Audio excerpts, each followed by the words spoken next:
Pagdahili sa yuta sa sitio Mag-Aso sa barangay Malabo sa lungsod sa Valencia, Negros Oriental, alas 4 kaganinang adlaw, nakahatag og kahasol sa mga kawani ug sa mga mulupyo sa dapit. Ang report ni Chelo Valiana.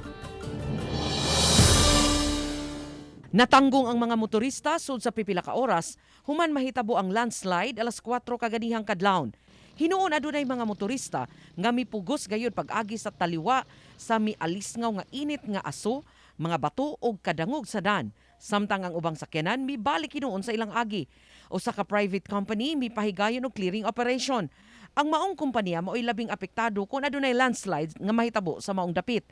Ang ilang mga trabahante nga taga Dumaguete City nga mupadung sa ilang planta sa barangay Kaidiukan o barangay Puhagan sa Valencia muagi gayud sa maong dapit. Gawas sa mga trabahante sa usa ka geothermal plant, apektado usab sa landslide ang mga mulupyo ug ang mga mag-uuma nga mutugbong aron mutumod sa ilang mga abot sa Dumaguete City. Pasado alas 10 na kaganihang buntag, naagian pagbalik ang dapit human malimpyuhi ang dan gikan sa mga bato ug lapok.